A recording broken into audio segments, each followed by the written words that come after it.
Bien, con colesterol, recuerden que es nuestro principal esterol, absorbemos más o menos medio gramo al día, no se absorbe todo lo que se consume, y en el hígado se sintetiza aproximadamente 1 gramo al día. No es el único sitio de síntesis, pero sí es el principal.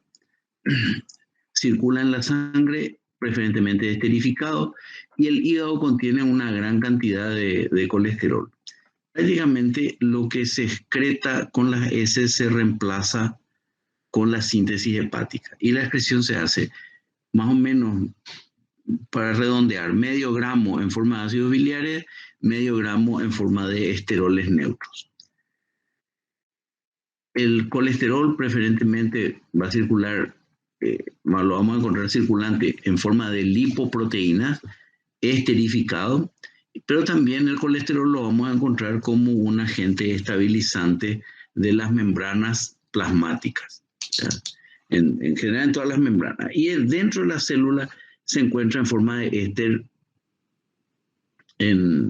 fundamentalmente en células de glándulas endocrinas para utilizarse para la síntesis de esteroides. La síntesis del colesterol es una síntesis que en la cual se van agregando unidades de 2 átomos de carbono primero para formar un intermedio que es el mevalonato, ¿ya? Y como tiene 6 carbonos, quiere decir que transcurrieron 3 incorporaciones de acetil-CoA, y luego mevalonato va a experimentar descarboxilación y pérdida de este OH para producir lo que se llama un intermedio isopreno activado, que es isopentenil pirofosfato, que ya tiene 5 carbonos y un resto de pirofosfato. Y a partir de aquí va a ser una biosíntesis convergente. Una unidad C5 con otra C5 isomérica de dimetilpirofosfato va a generar geranil pirofosfato.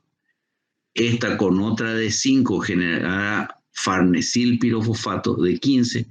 2 de 15 dan escualeno, que tiene 30, y el escualeno, a través de una serie de reacciones, se convertirá en colesterol. La síntesis de colesterol tiene en común con la síntesis de los cuerpos cetónicos las primeras etapas hasta sintetizar este intermedio clave que se llama hidroximetilglutaril-CoA. Pero recuerden, síntesis de cuerpos cetónicos ocurre en las mitocondrias y la del colesterol principalmente en el retículo endoplásmico. Por lo tanto, no hay una mutua interferencia. Además, la síntesis de cuerpos cetónicos se hace cuando tenemos unas condiciones de hipoglicemia, mientras que la síntesis de colesterol tiene que haber disponibilidad de carbono para sintetizarlo. La síntesis de colesterol, como les decía, vamos a llegar hasta un intermedio de 5 átomos de carbono activado a partir de hidroximetilglutaril-CoA. Este intermedio de 5 carbonos se isomeriza con otro para dar otro de 5, que es dimetilpirofosfato, y a partir de ahí va a haber una reacción de condensación, 5 más 5, 10, y las condensaciones son cabeza a cola. Quiere decir que el producto generado todavía contiene un fragmento de pirofosfato, es decir, está activado. Otro fragmento de 5, y aquí vamos a tener uno de 15, farnesil pirofosfato, que junto con otro fragmento idéntico por una reacción de condensación cabeza a cabeza o cola a cola, es decir, con las dos partes iguales, nos va a dar escualeno, ¿ya? A través de la acción de la escualenosintasa.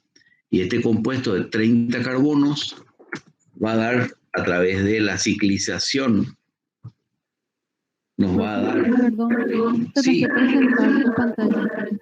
Estaba presentando. Ahí abajo más marca.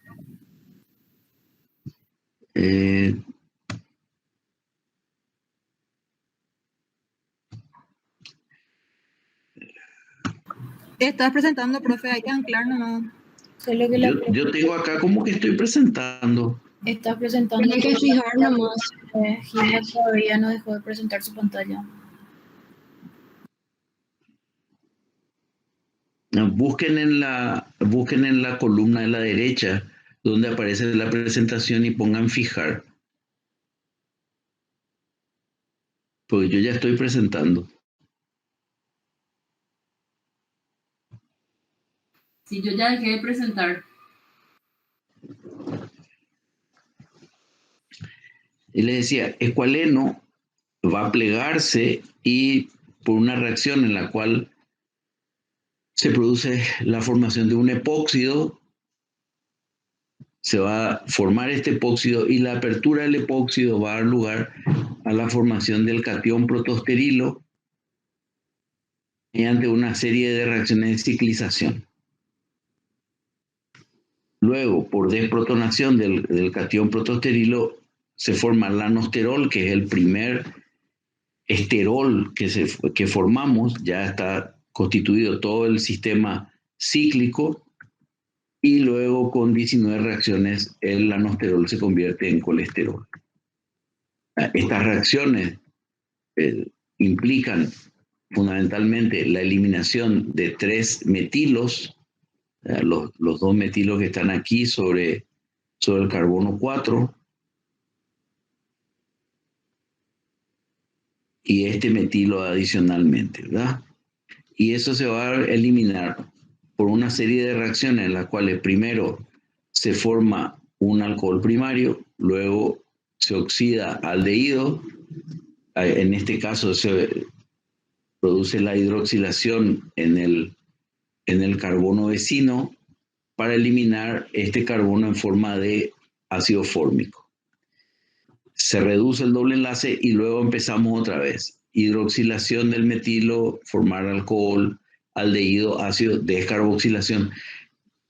Para resumir, en esta transformación del lanosterol a colesterol, lo que más vamos a utilizar es NADPH, el reactivo que más se va a utilizar, lo cual nos ayuda a razonar que la síntesis de colesterol se va a realizar cuando la carga energética sea alta o baja. Alta. Y la disponibilidad de glucosa sea alta o baja. También alta. También alta, porque eso significa que podemos dirigir glucosa 6-fosfato a la vía de las pentosas. Un intermedio importante es el deshidrocolesterol, porque a partir de este intermedio, por reacción fotoquímica, por luz ultravioleta, se va a convertir en vitamina D3. ¿Ya? El colesterol se va a esterificar y hay 2 modos importantes de esterificación dentro de la célula por la enzima acil-CoA, colesterol aciltransferasa o ACAT, usando ácidos grasos activados, y en el plasma lo va a hacer con la enzima LCAT, lecitina colesterol aciltransferasa, que está activada por ApoA1, usando como fuente de ácido graso lecitina y no un acil-CoA. La regulación de la síntesis de colesterol está fundamentalmente basada en la regulación de la enzima hidroximetilglutaril-CoA reductasa, que tiene varios mecanismos. Un mecanismo alostérico por el propio colesterol y derivados oxidados. La enzima se inhibe por fosforilación, mediada por una proteína quinasa activada por AMP, es decir, por baja carga energética, y se vuelve activa por desfosforilación. También, cuando aumenta la concentración de esteroles, la proteína se ubigitiniza y se va a degradar en el proteosoma. La enzima hidroximetilglutaril-CoA reductasa aumenta su expresión por insulina y hormonas tiroideas y reprime su expresión por cortisol y glucagón. Y además tiene ciclo circadiano. Se expresa preferentemente de noche, ¿verdad? entre las 6 de la tarde y las 6 de la mañana al día siguiente, que es cuando menos energía se gasta en otros procesos metabólicos. En lo que hace a la regulación génica, cuando la concentración de colesterol es alta, este conjunto de proteínas, que es la proteína de unión al elemento de respuesta a esteroides y la proteína de escisión, se mantiene en el retículo endoplásmico, pero cuando la concentración de colesterol baja, este conjunto migra al Golgi, soporta proteólisis y un fragmento de SRBP, que es un fragmento con estructura suprasecundaria, hélice, bucle, hélice básico, va a venir hasta el ADN, se une a un elemento de respuesta a esteroles y aumenta la expresión de dos proteínas, que son la hidroximetilglutaril-CoA reductasa y el receptor de LDL. Eso va a favorecer la síntesis de colesterol. Con relación al receptor de LDL, para terminar, es muy importante que esté expresado y expuesto en la membrana de células que sintetizan colesterol, como por ejemplo los hepatocitos, de manera que pueda captar la partícula de LDL. ¿Qué es lo que contiene la partícula de LDL? ¿Cuál es su principal lípido?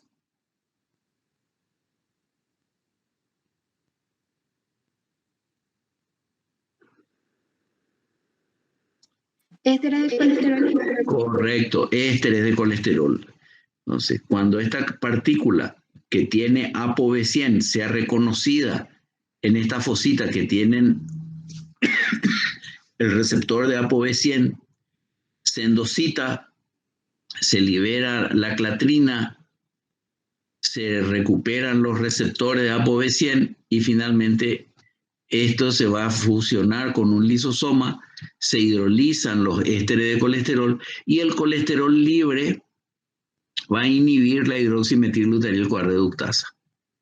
Pero también lo que va a pasar, como va a haber colesterol libre, aumenta la esterificación de colesterol y se reduce la expresión de hidroximetilglutaril-CoA reductasa y de los receptores de ApoB100.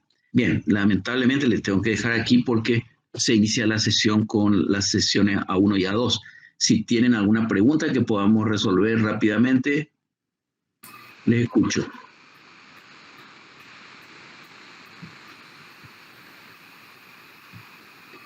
Ninguna, profe, gracias. Bueno, entonces que tengan mañana muy buen día, muchas felicidades para todos. Bueno, muy buena semana, chicos, y buen resto de jornada. Hasta luego. ¿Pueden ver la presentación? Sí, profe. Sí, se ve. Ok, muchas gracias. Bien, recordemos que el componente central del metabolismo lipídico son los ácidos grasos. Los ácidos grasos proceden de la dieta y proceden de la degradación de los triacilgliceroles de depósito. Estos ácidos grasos, si estamos en unas condiciones de alta carga energética, serán utilizados nuevamente para la síntesis de triacilgliceroles o la síntesis de lípido de membrana. Y si estamos en condiciones de baja carga energética, serán oxidados para liberar por beta oxidación acetil-CoA y poder reductor, es decir, equivalentes de reducción en forma de FDH2 y NADH. A su vez, acetil-CoA, si tenemos condiciones de alta carga energética, representado por ATP y poder reductor en forma de NADPH, será utilizado en la síntesis de ácidos grasos o de colesterol. Estas condiciones de alta carga energética y disponibilidad de NADPH son comunes a la síntesis de ácidos grasos y a la síntesis de colesterol. Y si estamos soportando un periodo de ayuno prolongado, digamos, prácticamente más de 12, 15 horas sin ingerir alimentos, acetil-CoA empezará a dirigirse a la síntesis de cuerpos cetónicos por deficiencia de oxaloacetato, pero tiene que haber acetil-CoA. ¿Cuál es la ventaja de hacer esto? Que los cuerpos cetónicos, al ser hidrosolubles, pueden llegar a ser utilizados como combustible sin necesidad de formar lipoproteínas, sin necesidad de otros fenómenos complicados de transporte, porque son compuestos hidrosolubles. Solo que los cuerpos cetónicos podrán ser oxidados fuera del hígado solamente en células con metabolismo aeróbico. Bien, la oxidación de ácidos grasos, que es el principal destino catabólico de los ácidos grasos, está representado fundamentalmente por la beta-oxidación. Esa es la principal forma de oxidación. Y comprende previamente la activación mediante la síntesis de derivados de coenzima A de los ácidos grasos, que llamamos genéricamente acil-CoA, el transporte de estos ácidos grasos a la mitocondria y la beta-oxidación. Este proceso de beta-oxidación va a producir acetil-CoA, que va a ser oxidado en el ciclo de Krebs, y equivalentes de reducción en forma de FH2 y NADH que se integran a la cadena transportadora de electrones y por lo tanto asociados a la fosforilación oxidativa. Todos los ácidos grasos tienen que ser activados y esta activación para los ácidos grasos más importantes que nosotros contamos, que son los ácidos grasos de cadena larga, van a ser activados en el retículo endoplasmático, junto con los ácidos grasos de cadena media. En la matriz mitocondrial también se pueden activar ácidos grasos de cadena corta y media, y en los peroxisomas ácidos grasos de cadena muy larga. La activación consume ATP porque se forma un intermedio acil-AMP y pirofosfato que también se degrada para finalmente permitir que la coenzima A ataque al acil-AMP para formar acil-CoA. El segundo proceso es el transporte. Como la beta-oxidación se realiza dentro de la matriz mitocondrial, los ácidos grasos tienen que llegar hasta ese ambiente. Los de cadena corta y media difunden, pero los de cadena larga van a participar de un proceso de transporte dependiente de carnitina, en el cual una enzima, carnitina palmitoiltransferasa 1, va a producir la formación de un éster especial entre el ácido graso activado y la carnitina. Este éster se llama acilcarnitina, que a través de una proteína transportadora ingresa a la mitocondria y en la mitocondria acil-CoA se vuelve a formar por ataque de la coenzima A a la acilcarnitina. Y la carnitina regresa al espacio intermembranal. Por tanto, podríamos considerar esto como el equivalente a un sistema de lanzadera que nos permite disponer de un acil-CoA en el interior de la matriz mitocondrial. En ese ambiente se produce la beta-oxidación, donde participan dos enzimas, pero varias actividades enzimáticas. La primera es la acil-CoA deshidrogenasa. Esta enzima es una enzima que cataliza una sola reacción y produce un doble enlace entre los carbonos alfa y beta de un ácido graso activado, utilizando como agente oxidante FAT. FAT se convierte en FAH2 y luego FAH2 reduce a una flavoproteína transportadora de electrones que reduce a una flavosulfoferroproteína que reduce a la coenzima Q. Y de esta manera se incorporan esos equivalentes de reducción de la primera reacción de deshidrogenación a la cadena de transporte mitocondrial. Como el ácido graso se irá reduciendo en tamaño, necesitamos varias isoformas de esta enzima y de las otras que participan, de manera que se puedan metabolizar ácidos grasos de cadena corta, media, mediana larga o larga. La otra enzima es una proteína trifuncional que funciona como un complejo multienzimático con estructura alfa 4, beta 4 que contiene estas actividades. La enoil-CoA hidratasa, que adiciona agua al doble enlace formado en la reacción anterior y ahí se forma un alcohol secundario. La siguiente actividad es una NAD hidroxiacil-CoA deshidrogenasa que convierte ese alcohol secundario en un beta-cetoéster y una beta-cetoacil-tiolasa que va a escindir un fragmento de 2 carbonos utilizando coenzima A. Esto tiene la ventaja de que produce, por un lado, acetil-CoA y un ácido graso acortado en 2 carbonos, pero activado. Y por lo tanto ya no se vuelve a gastar ATP en el proceso de oxidación, de activación. Y luego se va a repetir deshidrogenación con FAT y formación de un doble enlace, hidratación del doble enlace y formación de un alcohol secundario, deshidrogenación con NAT y formación de una cetona en beta y tiólisis, y así sucesivamente hasta terminar la oxidación del ácido graso. Cuando oxidamos un ácido graso, tengo que ver a partir del número de átomos de carbono. Por ejemplo, ácido palmítico tiene 16 átomos de carbono, dividido 2 es 8, van a ser 8 moléculas de acetil-CoA. Y si es un ácido graso saturado, directamente un ácido graso como el que tenemos aquí, va a beta oxidación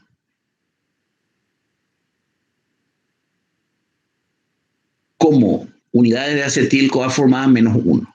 Así, el ácido palmítico experimentará 7 rondas de beta oxidación para producir 8 moléculas de acetil-CoA, 7 AFH2 y 7 NADH, que conducido a la cadena transportadora de electrones o el acetil-CoA al ciclo de Krebs y cadena transportadora de electrones, rinde 129 ATP como máximo.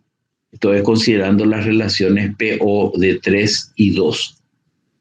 Mucho más de lo que rinde por cada carbono la oxidación de la glucosa, porque los átomos de carbono en los ácidos grasos están más reducidos.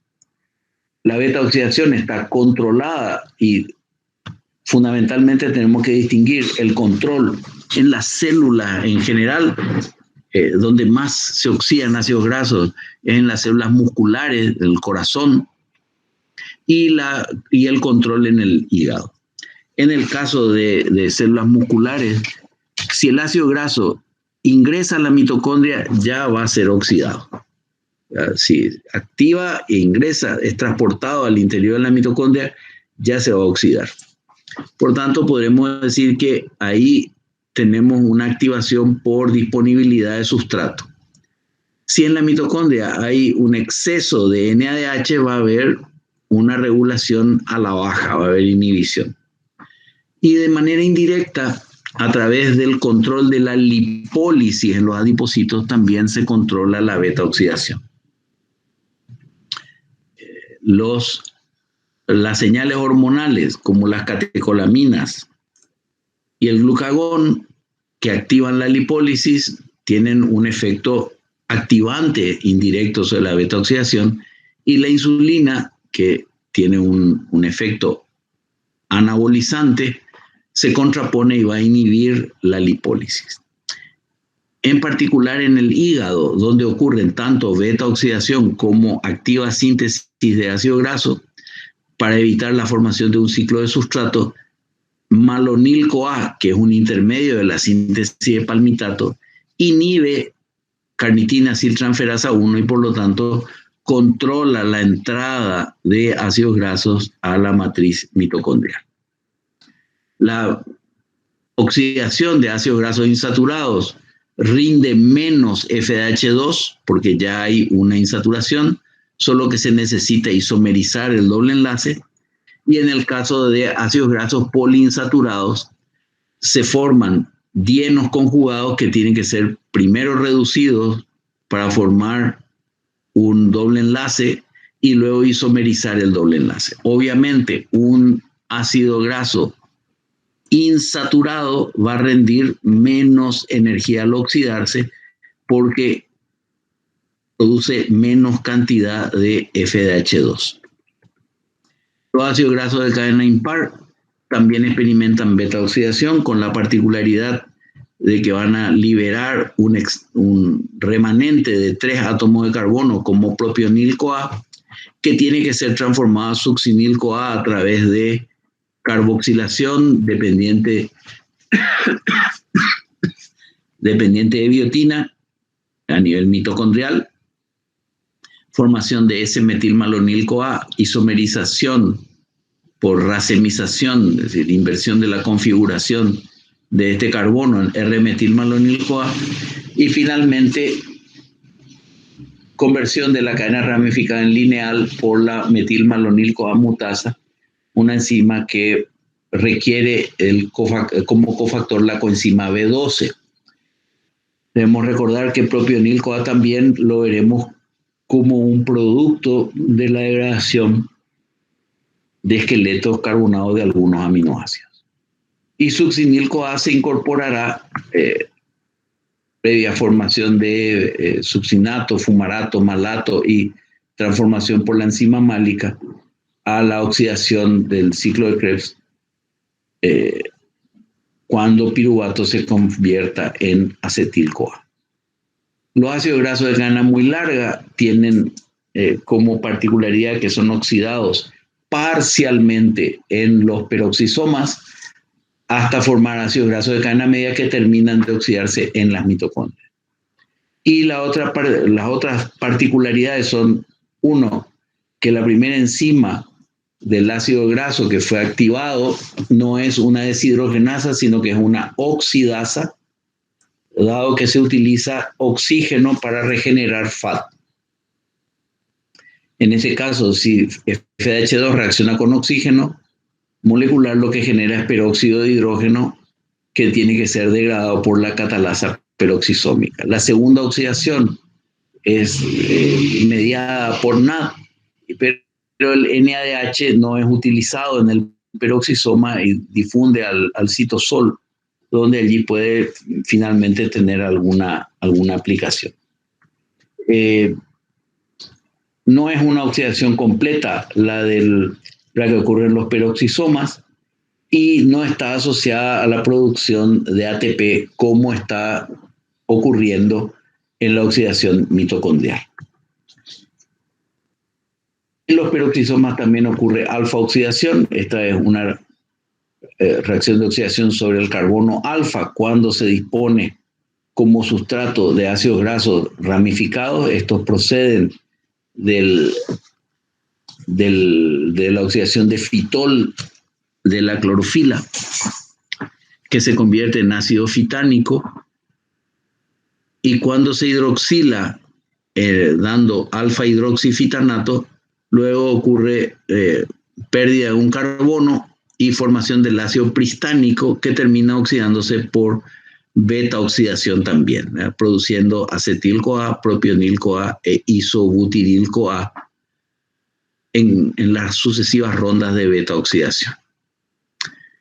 La otra modalidad de oxidación es la oxidación omega, que se realiza en el extremo metilo de los ácidos grasos para producir ácidos grasos dicarboxílicos que aparecen en orina, pero esto es un mecanismo de emergencia, es un mecanismo alternativo cuando ocurren defectos en la oxidación de ácidos grasos a través de la beta-oxidación. La síntesis de cuerpos cetónicos, como indiqué al principio, es muy importante, dado que permite obtener derivados hidrosolubles a partir de los ácidos grasos que no son solubles en agua, y esto permite que llegue carbono procedente originalmente de los ácidos grasos a diversos tejidos. Los cuerpos cetónicos se sintetizan en la matriz mitocondrial a partir de acetil-CoA para dar acetoacetil-CoA. La incorporación de otra molécula acetil-CoA genera hidroximetilglutaril-CoA, que es la misma molécula que se sintetiza en el retículo endoplásmico en la síntesis de colesterol, pero como podrán reconocer, bajo condiciones muy diferentes. Sintetizamos colesterol en condiciones de suficiente disponibilidad de de glucosa, en cambio cuerpos cetónicos cuando hay ayuno y disminuye la glicemia. Beta-hidroximetil-buteril-CoA en la síntesis de cuerpos cetónicos de sustrato de una liasa que nos genera acetoacetato. Este es el primer cuerpo cetónico, que por reducción nos da beta-hidroxibutirato, que es el que más circula en la sangre porque es el más energético. Luego los llegados por vía sanguínea a órganos como por ejemplo el corazón, los músculos, inclusive el cerebro, pueden ser oxidados en el caso de los músculos de manera inmediata, en el caso del cerebro transcurriendo 48 horas de ayuno para dar lugar a la expresión de la enzima que activa los cuerpos cetónicos con succinil-CoA.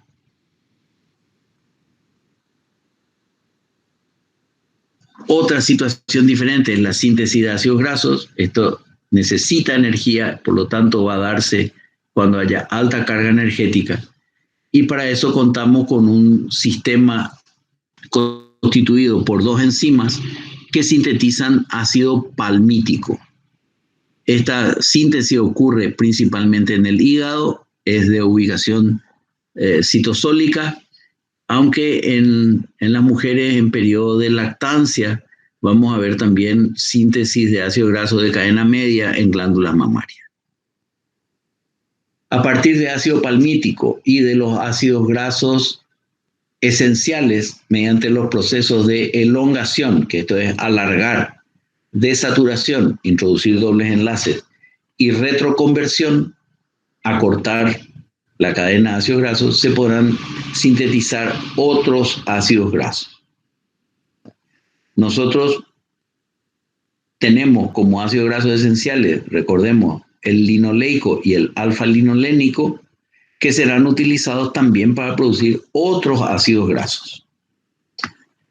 La síntesis de ácidos grasos requiere energía y poder reductor y acetil-CoA, que originalmente va a salir de la mitocondria, pero como no puede difundir a través de la membrana, sale en forma de citrato. Quiere decir que en las mitocondrias tiene que haber abundancia de citrato para que pueda haber síntesis de ácidos grasos. El iniciador es acetil-CoA para los ácidos grasos de cadena par, como el ácido palmítico, y la molécula alargadora o elongadora es malonil-CoA. Tenemos dos actividades que son específicas de la síntesis de ácidos grasos.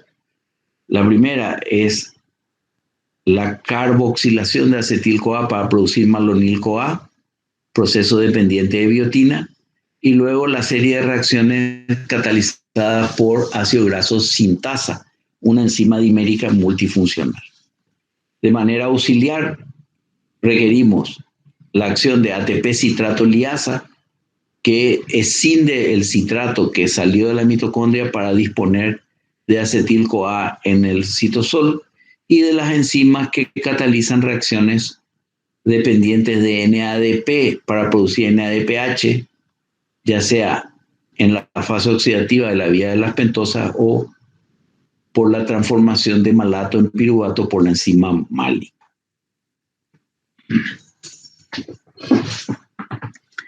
El proceso empieza con la síntesis de malonil-CoA a partir del acetil-CoA, que a su vez viene del citrato mitocondrial, mediante una reacción de carboxilación. Aquí la enzima tiene que estar unida a biotina y necesitamos ATP para producir carboxibiotinil enzima, que luego se convertirá con acetil-CoA en malonil-CoA. Malonil-CoA es imprescindible para alargar la cadena de ácido graso, y esta reacción de producción de malonil-CoA es donde reside la mayor cantidad de los efectos regulatorios.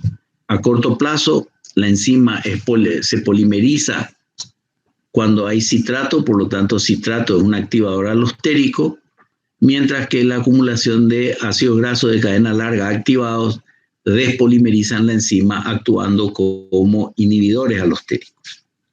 A mediano plazo, la enzima es inhibida por fosforilación y activada por desfosforilación, y a largo plazo la enzima acetil-CoA carboxilasa se expresa, se induce su expresión por dieta rica en hidratos de carbono y pobre en lípidos. En cambio, la enzima acetil-CoA carboxilasa se reprime en su expresión por una dieta rica en lípidos y por el ayuno prolongado. Es decir, en el periodo de inanición no sintetizamos ácidos grasos. Y eso está representado aquí, en verde, la enzima y lo que transforma. Y vemos activación alostérica por citrato, inhibición alostérica por acil-CoA de cadena larga. Activación de la expresión por insulina, inhibición por glucagón, adrenalina a través de la fosforilación, es decir, ya sea por proteína quinasa A o también debido a baja carga energética. La insulina, a su vez, al activar fosfoproteína fosfatasas, produce la reactivación de acetil-CoA carboxilasa y en consecuencia la síntesis de ácidos grasos. La enzima siguiente es una enzima multifuncional dimérica, que es la ácido graso sintasa, que contiene un dominio transportador de acilo, llamado ACP, que es donde van a ocurrir principalmente las reacciones de reducción. La enzima tiene que ser dimérica, tiene que estar dimerizada para que lo que ocurre en el resto sulfidrilo de cisteína que está en el dominio 1 pueda trasladarse al dominio ACP de la otra subunidad que se encuentra entre los dominios 2 y 3. El primer grupo, el primer aporte de carbono se hace con acetil-CoA, que va a aportar el carbono omega del ácido graso y el carbono siguiente. Los demás átomos de carbono van a ser aportados por malonil-CoA, pero de 2 en 2. Y las reacciones son una condensación para formar un beta-cetoéster ya unido a ACP, reducción del beta-cetoéster a beta-hidroxiacil ACP, no coenzimada, formación de un doble enlace por deshidratación y segunda reducción para formar en una primera instancia butiril ACP, que va a ser luego trasladado nuevamente al resto de cisteína y volvemos con la repetición de las mismas reacciones. Cargado de malonil-CoA, ataque al resto formado previamente y luego reducción, hidratación, reducción alcohol, deshidratación, formación de doble enlace, reducción del doble enlace y ya tendremos un fragmento de 6 carbonos que se traslada al resto de cisteína y así continúa el proceso. La reacción catalizada por ácido graso sintasa termina como máximo en la síntesis de ácido palmítico, no está activado en forma de palmitato, y nos va a utilizar 1 acetil-CoA, 7 malonil-CoA y 14 de NADPH, 2 por cada ronda de incorporación de 2 átomos de carbono. Considerando globalmente, tendríamos que incluir la síntesis de malonil-CoA, entonces ahí partiríamos de 8 de acetil-CoA y 7 de ATP. Recordemos que el gasto de ATP se realiza en la síntesis de la molécula alargadora o elongadora.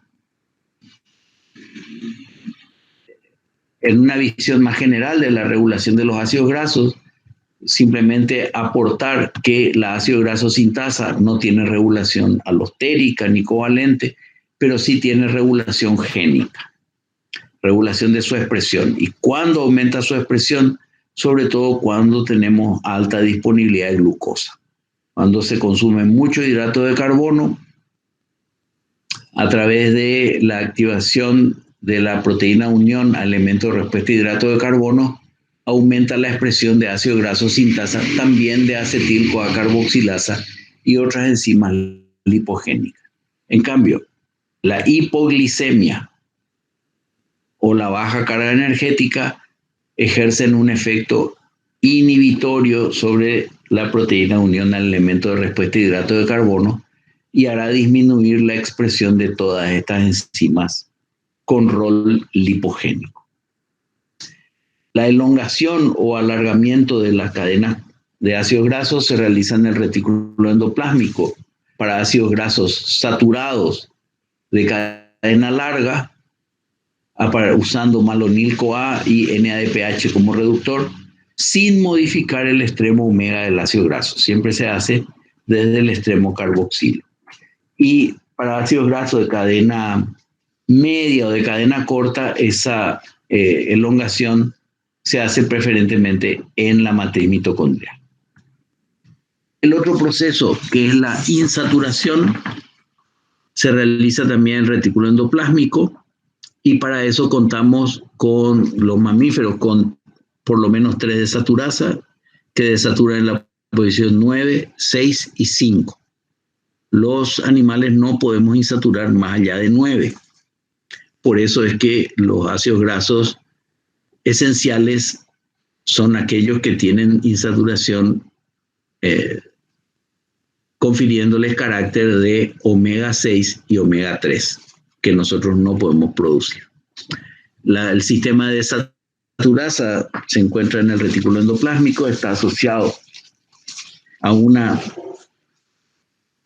sistema transportador microsomal de electrones, donde empezamos reduciendo con NADH una flavoproteína que reduce a un citocromo, que reduce la desaturasa, para reducir la molécula de oxígeno, permitiendo que se lleve estos 2 protones y dejándonos un ácido graso insaturado. La insaturación de ácidos grasos siempre ocurre dejando un espacio de 3 átomos de carbono. Y la retroconversión finalmente ocurre en los peroxisomas, acortando ácidos grasos de a 2 carbonos. Y esto participa en la síntesis de ácidos grasos poliinsaturados con un elevado número de átomos de carbono. Estos procesos de elongación, insaturación y retroconversión no alteran la numeración omega y nos permiten la síntesis de diversos ácidos grasos, ya sea a partir del ácido palmítico, que es el que emerge de la acción de ácido graso sintasa, o de los ácidos grasos de la dieta, incluyendo los ácidos grasos esenciales. ¿Cuál es el destino de los ácidos grasos? Bueno, la formación de triacilgliceroles y la producción de lípidos de membrana. Sobre todo para la producción de los triacilgliceroles, los 2 sitios más importantes de producción de triacilgliceroles de novo son el tejido adiposo, donde se utiliza dihidroxiacetona fosfato como precursor de 3 carbonos, y glicerol, que se utiliza en el hígado por la alta expresión de glicerol quinasa. Tenemos otra síntesis de triacilgliceroles, pero esta no es de novo, la que ya habíamos visto en los enterocitos, que es una resíntesis a partir de 2 monoacilglicerol. La síntesis de ácidos grasos, como lo comentamos, principalmente se realiza en los hepatocitos y sumada a los procesos de elongación e insaturación, permite disponer de diversos ácidos grasos que se integran en la estructura de los triacilgliceroles, que se despachan en las partículas de VLDL hasta llegar a los adipocitos y a otros tejidos que disponen de lipoproteína lipasa, para liberar ácidos grasos. Si llega a una célula muscular, los ácidos grasos serán utilizados como un recurso energético, pero en los adipocitos se utilizan para almacenar en forma de triacilgliceroles, bajo unas condiciones de alta carga energética. Si la carga energética es baja, entonces se removerán ácidos grasos, los triacilgliceroles, originalmente por la lipasa de triacilgliceroles, que es constitutiva, está activa produciendo diacilglicerol.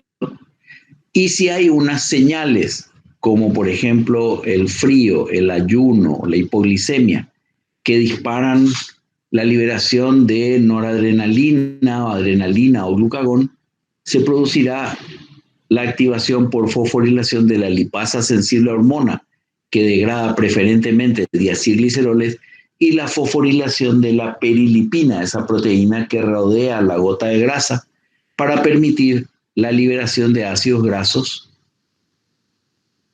llegados a los distintos órganos, por ejemplo el hígado, o tendrá ingreso a la mitocondria para producir liberación de energía. Y si no hay suficiente oxalacetato, producir cuerpos cetónicos a partir del acetil-CoA liberado. Recordemos que esta entrada a la mitocondria en el hígado particularmente está inhibida cuando la misma célula está sintetizando ácidos grasos y por tanto dispone de malonil-CoA. Bien. Profe, ¿cómo se llamaba la enzima que estaba rodeando a la gota de lípido? No, lo que rodea la gota de grasa no es una enzima, es una proteína nomás. Se llama perilipina. Peri dale. es alrededor, ¿verdad? O sea, está alrededor de la gota de grasa. Y cuando se fosforila, se retira. Y eso permite que la lipasa sensible a hormona, que sí es regulada a la alta por fosforilación, degrade activamente, sobre todo diacilglicerol. ¿Ya?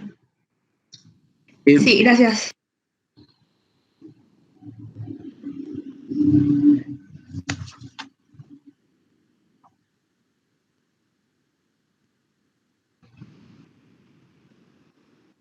De oxidación de ácidos grasos y biosíntesis. Entonces vamos a plantear primeramente algunos ejercicios sobre la oxidación y luego sobre la síntesis. Este ejercitario va a estar esta tarde en el Classroom en versiones con y sin respuesta, como no vamos a poder desarrollar todos los ejercicios en clase. A ver, vamos a comenzar con el ejercicio 2. Primero de la oxidación, ¿verdad? Dice, no se requiere el concurso de carnitina para oxidar en las mitocondrias. ¿No se ve? ¿Será que puedes presentar? O sea, se ve muy chiquito, no sé si solo a mí.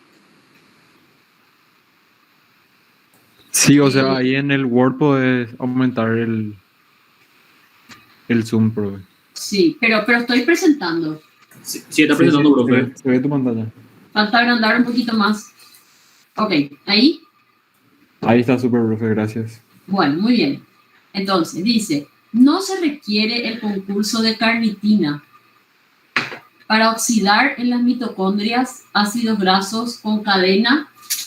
A ver, ¿cuáles son los ácidos grasos cuya oxidación no depende del transporte, o sea, de la unión a carnitina para su transporte en la mitocondria? ¿Pueden ser las cortas o medias que pasan justamente por difusión? Exactamente, muy bien. La respuesta correcta es los ácidos grasos con cadena corta o media, con cadena saturada de número par o impar, ¿sí? Porque los ácidos grasos de cadena larga deben unirse a carnitina para poder ingresar a la matriz mitocondrial y ser oxidados. Y los ácidos grasos de cadena muy larga no se oxidan en la mitocondria, se oxidan inicialmente en los peroxisomas, ¿verdad? Después sí, cuando ya se degradan hasta ácidos grasos de cadena media y continúan su oxidación en la mitocondria. Bueno, el siguiente ejercicio, por supuesto, si tienen alguna duda pueden plantearla, o si algo no queda claro, porque esa es la idea de los ejercicios. Interrumpan nomás si algo no se entiende. Bueno, el 3 dice, una persona no expresa CAT1. En ella veremos. A ver, ¿quién recuerda qué es la CAT1? La carnitina 1, profe. ¿Eh? Carnitina 1. Carnitina, mitoiltransferasa 1. Muy bien. A veces se le llama, bueno, acá dice carnitina aciltransferasa 1. A veces en algunos textos aparece como carnitina palmitoiltransferasa 1. Pero es básicamente lo mismo, ¿verdad? ¿Qué es lo que hace esta enzima?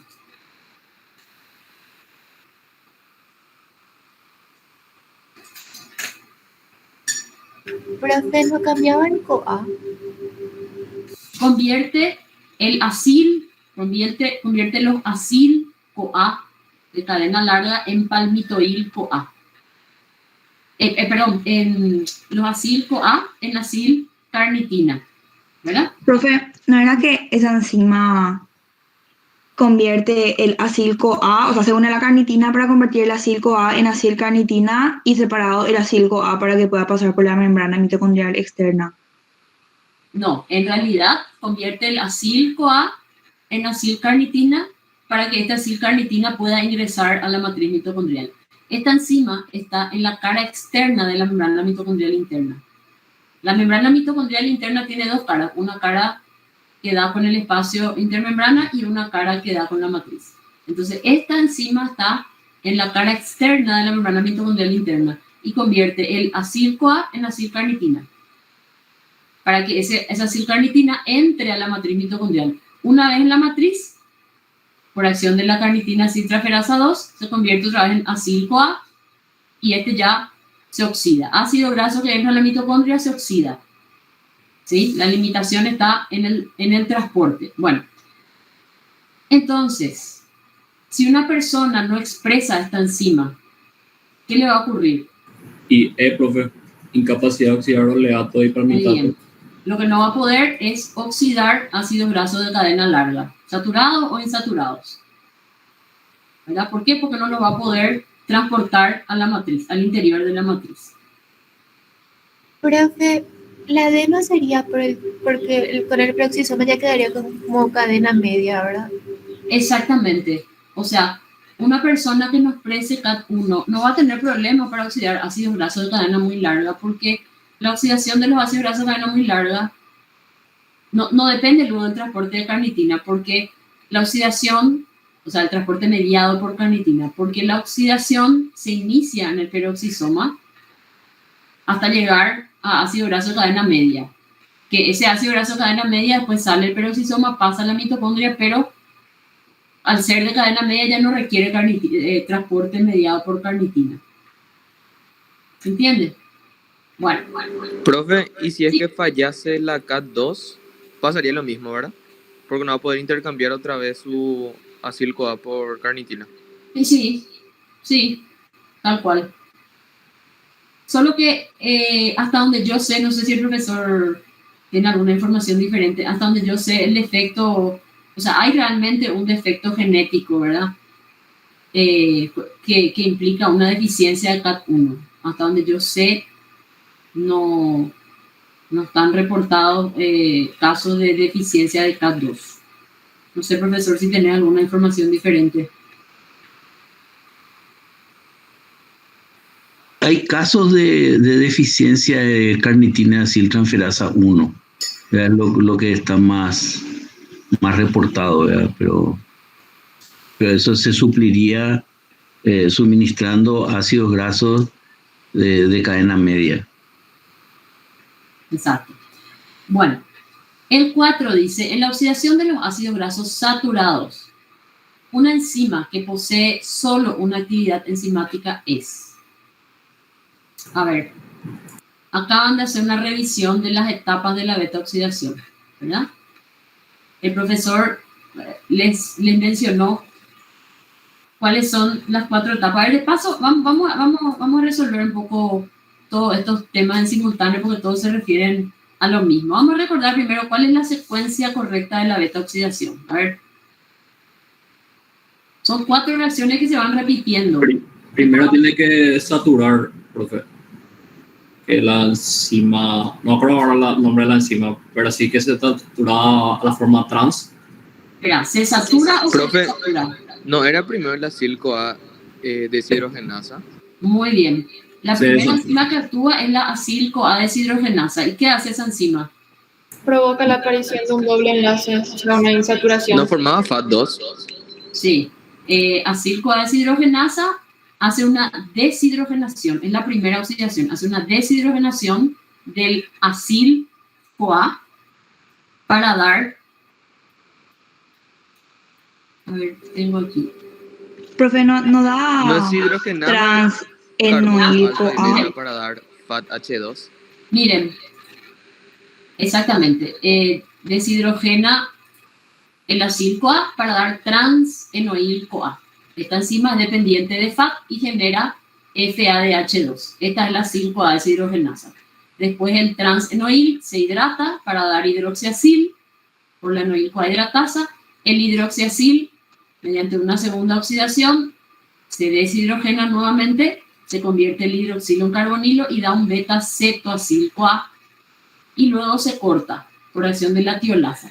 Bueno, como el doctor Ferro les había mostrado, esta primera enzima, acil-CoA deshidrogenasa, es una enzima única, tiene una sola actividad enzimática y está asociada a un sistema de transporte de electrones. ¿Verdad?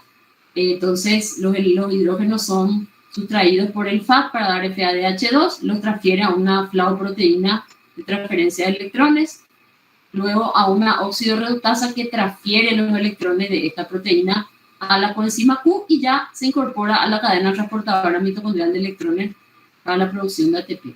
Las otras 3 enzimas forman parte, o sea, en realidad forman parte de una única enzima que posee varias actividades enzimáticas.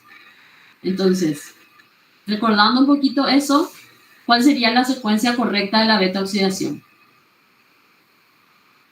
Primero es una deshidrogenación con FAT, ¿verdad? Sí. Después una hidratación. Esto ya eliminamos.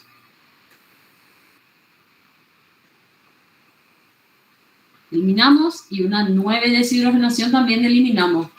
Porque, ¿dónde deshidrogena la acil-CoA deshidrogenasa? ¿Entre qué y qué carbono? Alfa y beta. Muy bien, a ver. Aquí, ¿verdad? O sea, entre los carbonos 2 y 3. Ahí se produce la deshidrogenación. Bueno, deshidrogenación con FAT. Después, ¿qué es? ¿Hidratación o deshidratación? Hidratación. Hidratación. Muy bien, por tanto, esta es la respuesta. Es una hidratación porque recuerden que para oxidar este carbono beta necesitamos incorporar átomos de oxígeno. ¿Cómo vamos a incorporar el átomo de oxígeno? Primero, por deshidrogenación formamos un doble enlace. La forma de meter un átomo de oxígeno justamente es formar el doble enlace y luego hidratar el doble enlace. ¿Ven? Ahí ya entró el átomo de oxígeno, formó hidroxiacil. Y luego se oxida el carbono formando carbonilo. Entonces, hidratación, luego una deshidrogenación con NAT y la tiólisis. Esas son las etapas. Bueno, y entonces, recordando ahora las enzimas, ¿cuál es entre las 4 la que tiene, o sea, la enzima que tiene, o la actividad enzimática que es única, digamos? La acil-CoA deshidrogenasa. Muy bien. La acil-CoA deshidrogenasa. ¿Y qué podemos decir de la acil-CoA deshidrogenasa? Que está asociada a la cadena de electrones. Muy bien. Bueno, en realidad, aquí no nos da esa opción en el ejercicio 4. Dice emplea FAT, emplea NAT, cataliza una reacción de hidratación, etc. Nada de esto es correcto. La única correcta es que esta enzima emplea FAT como cofactor. Lo convierte en FADH2 y luego los electrones fluyen hacia el oxígeno a través de un sistema propio de transporte de electrones que está asociado, está vinculado a esa enzima, y luego esos electrones pasan a la cadena transportadora mitocondrial. Bueno, cuando actúa la enzima acil-CoA deshidrogenasa, siempre referida a la misma enzima, los electrones son transferidos bueno, primero ya sabemos que es al FAT, entonces todo lo que es NAT descartamos, ¿verdad? Son dos nomás que dicen nada. Al FAT. Bueno, ¿a dónde transfieren los electrones al FAT? El FAT. Al complejo 2 de la cadena transportadora, a través de un sistema de transporte de electrones al oxígeno, luego, al FAT, luego a una flavoproteína que lo transfiere a la coenzima Q, y finalmente al NAT, o al FAT y luego al oxígeno para formar peróxido de hidrógeno. La opción C. La opción C, perfecto. Dice al FAT y luego a través de un sistema de transporte de electrones al oxígeno para formar agua. O sea, estos electrones, los electrones finalmente siempre van a ir a parar al oxígeno molecular. ¿Verdad? Y está la cadena transportadora mitocondrial donde van todos los equivalentes de reducción de la glicólisis, de la carboxilación del piruvato, del ciclo de Krebs, de la beta oxidación. Pero los equivalentes de reducción que se generan en forma de FADH2 en la beta oxidación no van directo a la cadena transportadora, sino que pasan primeramente por una serie de transportadores que son propios para esta enzima, ¿verdad? Entonces, la proteína, la flavoproteína transportadora de electrones, la oxidorreductasa que transfiere estos electrones de la flavoproteína a la ubiquinona, y ahí sí, la ubiquinona ya es la ubiquinona propia del sistema de transporte de electrones. O sea que en lugar de entrar por el complejo 2, estos FADH2 pasan, o sea, son entregados a la coenzima Q por la oxidorreductasa, por esta oxidorreductasa. ¿Está? Bueno. Vayamos ahora al 7. Siempre hablando de la beta oxidación. ¿Cómo se controla la beta oxidación? Ya hablamos sobre esto. A ver, ¿quién recuerda? ¿Hay un control en alguna de las enzimas que realizan esas 4 reacciones? ¿Dónde? Hay un control hormonal en la lipólisis en los adipocitos y también hay control en la matriz mitocondrial del hígado. Bueno, a ver. Sí hay un control hormonal en la lipólisis en los adipocitos que indirectamente, obviamente, indirectamente también controla la beta oxidación, porque si no se liberan ácidos grasos, no hay sustrato para oxidar, ¿verdad? Ahora, eso es, digamos, una regulación a nivel fisiológico de todo el proceso. Ahora, si nos concentramos específicamente en la vía metabólica de la beta oxidación, vamos a suponer que ya llegaron los ácidos grasos, ya están en la célula.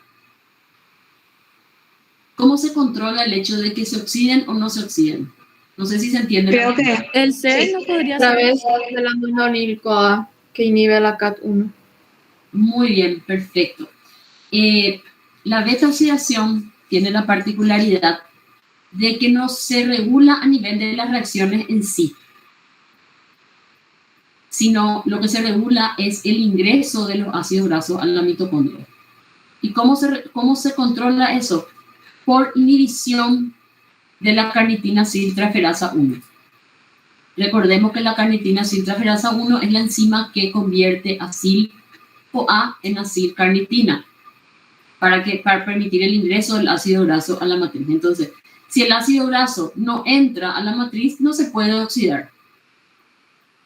Entonces recuerden, las reacciones de la beta oxidación ya no están reguladas. Es decir, una vez que el ácido graso entró a la matriz, se oxida. No sé si se entiende eso. Lo que se regula es la entrada. Y el regulador es malonil-CoA. Ahora yo les pregunto, ¿qué sentido tiene que el malonil-CoA regule a la CAT1? ¿Qué rol cumple malonil-CoA en el metabolismo de los ácidos grasos? En la biosíntesis de lípidos. ¿Puede ser más específico? Para elongar. Muy bien. Es el elongador utilizado por... A ver, ¿quién utiliza el malonil-CoA como elongador?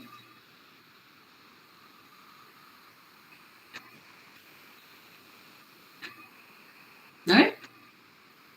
Es el elongador para la síntesis de ácidos grasos, ¿verdad? Mediada por... Creo que era la acetil-CoA sintetasa. ¿O no? No. A ver.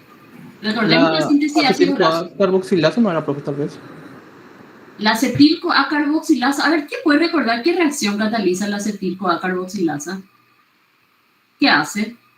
Ese no era, profe, poner un carbono al acetil-CoA, al ácido acetil-CoA, sí, para justamente formar el malonato, creo que era, profe, o citrato. Muy bien, casi bien. La acetil-CoA carboxilasa convierte acetil-CoA en malonil-CoA. Es una reacción de carboxilación, porque el acetil tiene 2 carbonos y malonil tiene 3. Es una reacción de carboxilación. ¿Para qué hace eso? Porque el malonil-CoA es el sustrato que utiliza el ácido graso sintasa para ir alargando las cadenas. Muy bien. Entonces, malonil-CoA, si hay mucho malonil-CoA, eso indica que hay síntesis activa de ácidos grasos. Entonces, ¿cuál es la lógica de que el malonil-CoA inhiba a la CAT1? Que no haya un desperdicio energético formando un ciclo o sustrato. Exactamente. No tiene sentido estar sintetizando ácidos grasos y degradándolos al mismo tiempo. El doctor Ferro les acaba de mostrar un gráfico donde se veía la compartimentalización, la degradación de ácido graso en la mitocondria del hepatocito y la síntesis en el citosol. Entonces, si hay síntesis activa de ácidos grasos, quiere decir que hay mucho malonil-CoA, y solamente puede haber mucho malonil-CoA si la carga energética es alta. Porque la acetil-CoA carboxilasa se inhibe a baja carga energética. Entonces, si hay mucho malonil-CoA, el propio malonil-CoA le avisa a la mitocondria que no debe oxidar ácidos grasos, porque no es necesario. ¿Cómo le avisa? Inhibiendo a la CAT1. ¿Se entiende eso? Profe, o sea que la malonil-CoA lo que quiere es elongar la formación del nuevo lípido, entonces le inhibe a la CAT1 para que los ácidos grasos no se degraden. Exactamente. Sí. Claro, porque el doctor Ferro les acaba de recordar cómo se activaba la acetil-CoA carboxilasa. Se activaba cuando hay elevada concentración de citrato, ¿verdad? Por lo menos a corto plazo. Alta concentración. Y alta concentración de citrato significa alta carga energética. Cuando hay alta carga energética, eso implica que yo estoy teniendo mucha glucosa, mucho combustible para oxidar, pero además tengo mucho NADPH, mucho sustrato para sintetizar ácidos grasos y para fabricar triacilglicerol. Entonces, si yo tengo alta carga energética y mucho sustrato para síntesis de acilgliceroles, no tiene ningún sentido oxidar ácidos grasos, sería un desperdicio de energía. ¿Se entiende? Ustedes saben que esto, entender la regulación del metabolismo, es casi como una cuestión de psicología. Hay que entenderle a las hormonas y a las enzimas, entender el sentido de la regulación, no es solamente memorizar. Bueno, vamos al ejercicio 8. Dice, la beta-oxidación de ácido oleico producirá.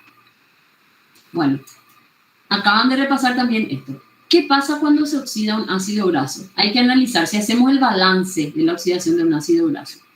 ¿Cómo podemos calcular la cantidad de acetilcoenzima A, de FADH2 y NADH?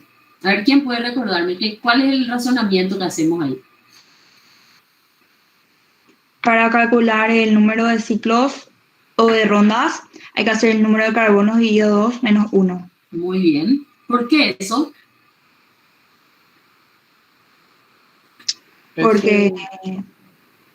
Responder más vos. Ese, profe, porque en el último era que en la última reacción se producía 2 acetil-CoA. Muy bien, perfecto. ¿Y cómo se calcula el número de acetil-CoA? Dividiendo 2. Muy bien, el número de carbonos dividido 2. Entonces, si se trata de ácido oleico, ¿cuántos carbonos tiene? 18. Por tanto, el número de acetil-CoA va a ser 9. Empezamos ya eliminando lo que dicen otra cosa. 9. Bueno, ahora, ¿cómo calculamos el número de FADH2 y NADH? Recuerden que por cada ciclo se forma un FADH2 y un NADH. 8. Entonces, si tenemos 18 carbonos son 8 vueltas, 8 ciclos de beta-oxidación, ¿verdad? Por cada, entonces debería ser, si fuera un ácido graso saturado, ácido esteárico, por ejemplo, serían 8 de FADH2 y 8 de NADH. Pero ¿qué pasa con el ácido oleico? Es insaturado. Es insaturado, tiene un doble enlace. Entonces se salta un paso de oxidación y se produce un FADH2 menos. Por tanto, ¿cuál va a ser la respuesta? La respuesta correcta es ¿sí? 9-acetil-CoA, 8 vueltas, lo cual implica 8 de NADH y 7 de FADH, porque se salta una vuelta de una insaturación, o sea, por la insaturación que ya tiene el ácido oleico. Bueno, a ver el 9. Un recién nacido tiene hipoglicemia que no se corrige con el suministro de carnitina ni eliminando los ácidos grasos de cadena larga. Probablemente padece. Bueno, aquí se está haciendo un planteamiento y vamos a olvidarnos de que dice un recién nacido. Si una persona tiene hipoglicemia y se le está tratando con carnitina o probando eliminar los ácidos grasos, ¿qué estará pensando este médico? Pongamos que ustedes son el médico. Están pensando que la causa de la hipoglicemia es ¿qué cosa? Olvídense que es un recién nacido. Una persona cualquiera. ¿Y deficiencia de carnitina puede ser? O sea, en forma más general, si una persona tiene hipoglicemia y el médico... No puede ser así, puedo decirlo que no sea cadena media porque no podemos... Bueno, esa es la respuesta. Pero estoy tratando de razonar con ustedes. Si el médico está probando tratamiento con carnitina, eliminando ciertos ácidos grasos, es porque sospecha de que la hipoglicemia se debe a un defecto en la beta-oxidación. ¿Sí? Defectos en la beta-oxidación podemos tener los adultos, pueden tener los niños, pueden tener cualquiera. Solo que dependiendo de la edad y del tipo de ácidos grasos que se consumen prioritariamente, se va a manifestar de manera diferente. Primero, estamos hablando de un recién nacido. Los recién nacidos dependen mucho más de los ácidos grasos de cadena media que los adultos. Además, dice, no se corrige con el suministro de carnitina. Eso me indica que no es una deficiencia de carnitina, porque a veces podría ser una deficiencia de carnitina, ¿verdad? Pero aún nos quedan muchas opciones. O sea, que no se corrija con el suministro de carnitina no descarta que pueda ser un defecto de acil-CoA deshidrogenasa de cadena larga. Pero dice que tampoco se corrige eliminando ácidos grasos de cadena larga. Quiere decir que definitivamente el defecto no está a nivel de la oxidación de ácidos grasos de cadena larga. Entonces, sumando todo eso, y de que estamos hablando de un lactante, concluimos que probablemente se trata de una deficiencia de acil-CoA deshidrogenasa de cadena media. Ahora yo les pregunto, ¿esta deficiencia afectaría por igual a un individuo adulto o a un niño más grande? ¿Sí o no? No, porque nosotros usamos principalmente los ácidos grasos de cadena larga. Exactamente. Nosotros dependemos más de los ácidos grasos de cadena larga. O sea, si tuviéramos una deficiencia de acil-CoA deshidrogenasa de cadena larga, podríamos tener probablemente estas mismas manifestaciones. Pero tal vez menos grave porque los adultos podemos regular mejor la glicemia. Ahora, yo le haré otra pregunta. ¿Por qué un defecto en la beta-oxidación podría cursar con hipoglicemia? ¿Qué les parece? Puede ser porque nosotros normalmente usamos como combustible los ácidos grasos, pero si no hay una buena beta-oxidación, vamos a usar como combustible la glucosa. Claro, a ver, no todas las células pueden usar glucosa. Y luego de una ingesta, todas las células usan mucha glucosa. Pero en el ayuno, el metabolismo cambia. Hay como un switch, como un botón de encendido y apagado, que muchísimos procesos que estaban activados en la ingesta se inhiben y otros que estaban dormidos se activan. ¿verdad? En un periodo de ayuno, todo el metabolismo funciona de tal manera a tratar de ahorrar glucosa y oxidar otros combustibles, ácidos grasos, cuerpos cetónicos, ¿verdad? Pero, ¿qué pasa? Si estoy en ayuno y tengo problemas para oxidar ácidos grasos, a la célula no le queda más remedio que obtener toda su energía a partir de la glucosa. Y si yo no estoy comiendo, entonces voy a entrar en hipoglicemia, ¿se entiende? Por eso de los defectos en la beta oxidación se manifiestan con hipoglicemia, ¿sí? Y esto puede llegar a ser muy grave. Pero ojo, estas personas después de una ingesta no van a tener problema. El problema viene en el ayuno, porque es ahí cuando recurrimos realmente, cuando dependemos en gran medida de los ácidos grasos para obtener energía. Bueno, ¿se entendió o hay alguna duda? Profe, y en ese caso lo que habría más es omega oxidación, ¿verdad? Porque estaría interrumpida la beta oxidación. Por ejemplo, sí, así mismo. Muy buena tu acotación. ¿Y qué podría aparecer entonces en la orina de esos niños? Ácido graso. Ácido dicarboxílico.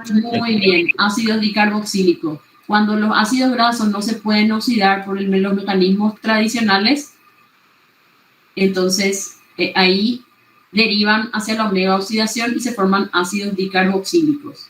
Y estos pueden aparecer en orina y de hecho la presencia de estos ácidos dicarboxílicos en orina también es un indicador que sugiere el diagnóstico de este defecto enzimático. Bueno, vamos a saltar al ejercicio 12. Dice, con relación a los cuerpos cetónicos es correcto afirmar. Bueno, aquí tenemos que leer todo, porque no nos dice nada el planteo.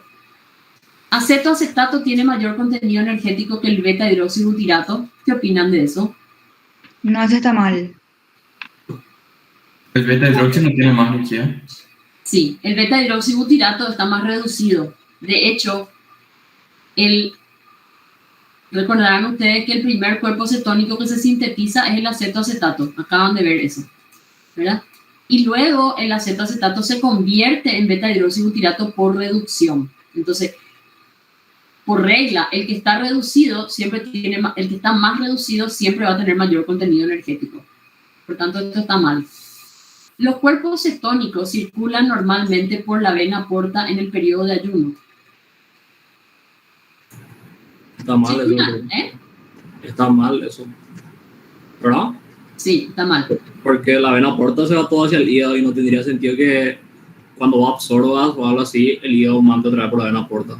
Sí, estamos en periodo de ayuno, se supone que no estamos absorbiendo nada, ¿verdad? Sí. Pero en general los cuerpos cetónicos se sintetizan en el hígado durante el periodo de ayuno y van hacia la circulación general, no es que van hacia el hígado, sino que salen del hígado. Bueno, el siguiente dice, la utilización de acetoacetato requiere el concurso de succinil-CoA. ¿Eso es correcto? Sí. Sí, ¿verdad? Sí, correcto. Acaban de ver con el profesor eso.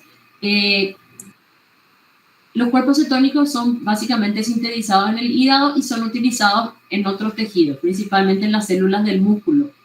Y también después de 48 horas aproximadamente, de 48 horas de ayuno, pueden degradarse activamente en el cerebro, en células del cerebro. Pero para poder ser utilizado, el acetoacetato debe activarse, debe convertirse en acetoacetil-CoA. Siempre los ácidos grasos tienen que estar activados para metabolizarse. Bueno, este no es un ácido graso propiamente, pero es un ácido. Entonces, ¿cómo se da esa activación? ¿Recuerdan ustedes cómo se activan en general los ácidos grasos, por ejemplo? ¿Cómo se activaban? Con coenzima A. Sí, con coenzima A y una enzima que se llama acil-CoA sintetasa, ¿verdad? ¿Que usaba qué cosa? ATP. Es el mecanismo tradicional de activación. Los ácidos grasos se activan mediante una enzima que se llama acil-CoA sintetasa con gasto de ATP.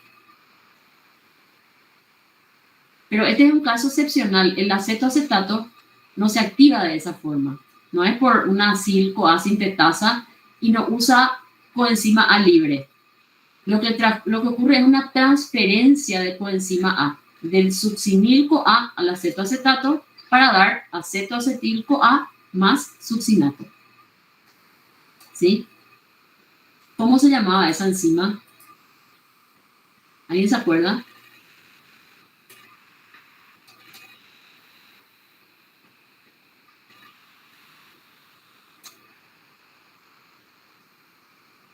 Cetoacetil-CoA transferasa, ¿no? Aquí está. Cetoacetil-CoA transferasa y su apodo es tioforasa. Transfiere coenzima A de succinil-CoA a acetoacetato para formar acetoacetil-CoA. Y esta es la enzima que se expresa en el cerebro recién después de las 48 horas de ayuno en cantidades importantes. Y que es indispensable para poder utilizar los cuerpos cetónicos como combustible. Bueno, ¿por qué no pueden ser las otras? La D dice, cuando circulan cuerpos cetónicos se acelera el consumo de glucosa. ¿Eso es cierto? No, porque justamente glucosa es lo que no hay. Exactamente. Cuando circulan cuerpos cetónicos, justamente es porque se supone que la glicemia es baja, ¿verdad? Y los cuerpos cetónicos son ahorradores de glucosa, así como los ácidos grasos. Se sintetizan en el hígado a partir del glicerol procedente de la lipólisis. ¿Qué creen de esto? Obviamente no es correcta, pero ¿por qué?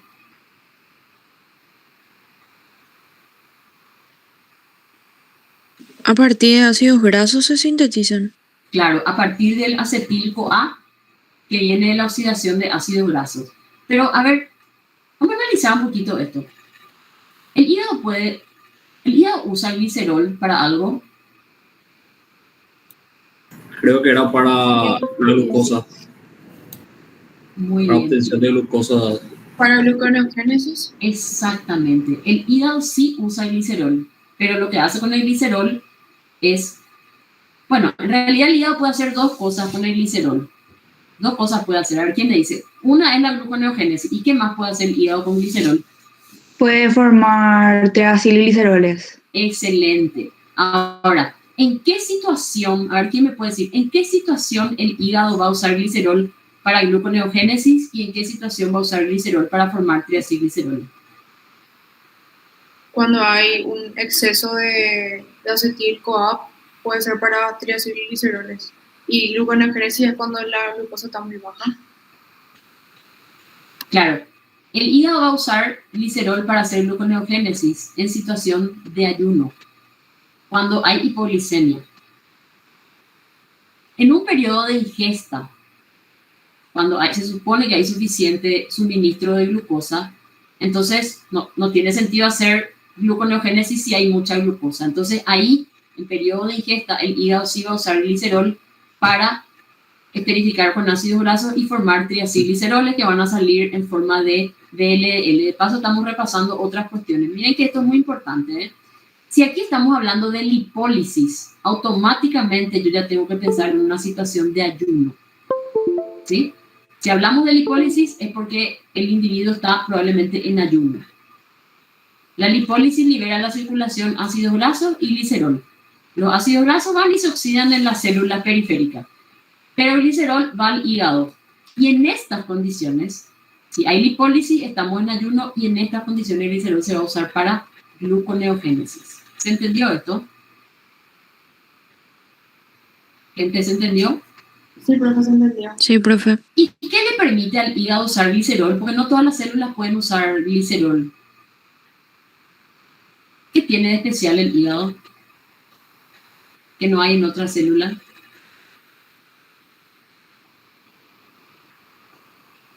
El hígado tiene glicerol quinasa, que convierte el glicerol en glicerol 3-fosfato. Eso también es importante que recuerden. Por eso la síntesis de triacilgliceroles en el hígado se da a partir del glicerol y en los adipocitos se da a partir de... ¿Cómo comenzaba la síntesis de triacilgliceroles en los hepatocitos?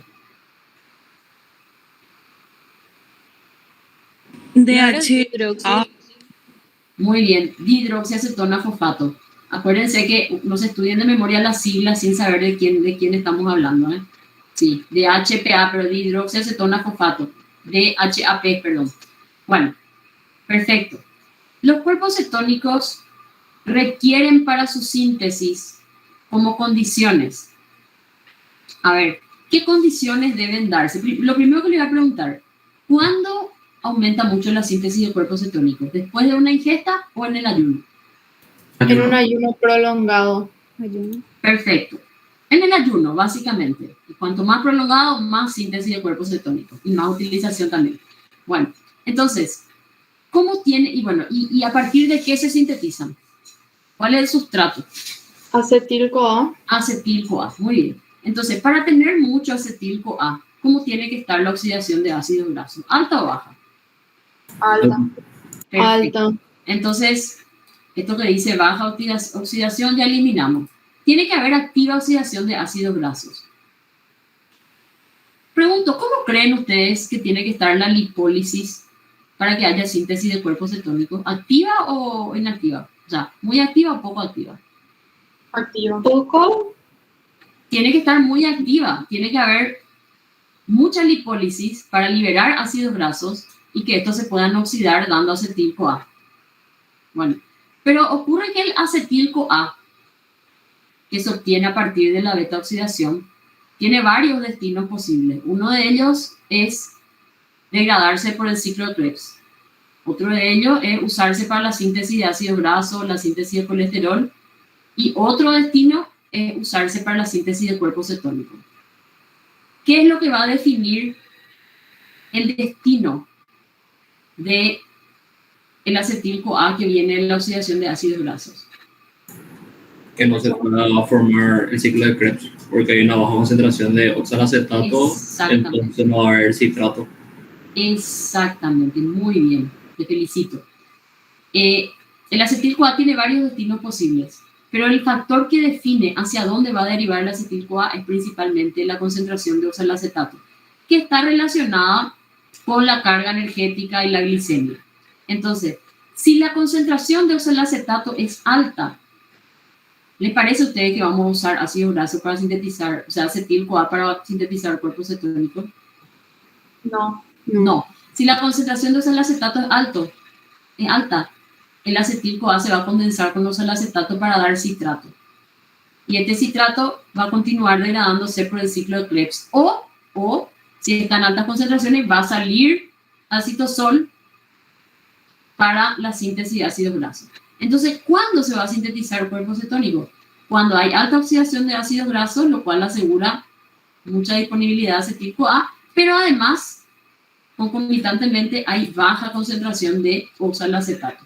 Recuerden eso. Esas dos condiciones tienen que darse. Bueno, vamos un poquito a la regulación. Dice, cuando se libera noradrenalina en terminaciones nerviosas próximas a adipocitos, los triacilgliceroles contenidos en las células adiposas, obviamente. ¿Qué le pasa? O sea, ¿qué pasa con los triacilgliceroles? ¿Se sintetizan más o se degradan más?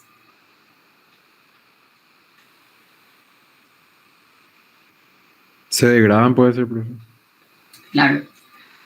La noradrenalina tiene sobre la lipólisis una acción similar a la del glucagón. Favorece la degradación de ácidos grasos.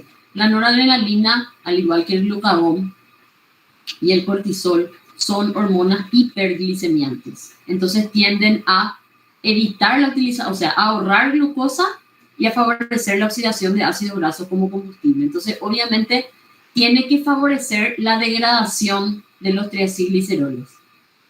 ¿Verdad? Bueno, entonces, obviamente se degradan, pero acá hay varias opciones que dice se degradan. Ahora, entonces, ¿de qué manera la noradrenalina favorece la degradación de los triacilgliceroles? Dice, se degradan activamente porque la triacilglicerol lipasa y la monacilglicerol lipasa se fosforilan aumentando su actividad. Se degradan porque todas las lipasas presentes se fosforilan pasando de inactivas a activas. Se degradan por aumento de la expresión de lipoproteína lipasa. Se degradan por fosforilación y desplazamiento de perilipina y activación covalente de la lipasa de diacilglicerol. A ver, en primer lugar vamos a recordar cómo actúa la noradrenalina. actúa a través de un receptor de membrana ligado a proteína G. ¿Y cuál es su efector? ¿Se acuerdan? AMP cíclico. Muy bien, AMP cíclico, igual que el glucagón. AMP cíclico que activa proteína quinasa A. O sea, la noradrenalina impulsa fosforilaciones en el adipocito. ¿Sí? Impulsa fosforilaciones mediadas por proteína quinasa A. ¿Y a quién le fosforila preferentemente?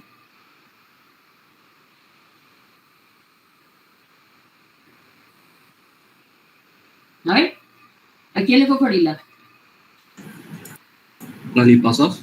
Sí, pero hay 3 tipos de lipasa. La de triacilgliceroles, monoacilgliceroles y la de diacilgliceroles.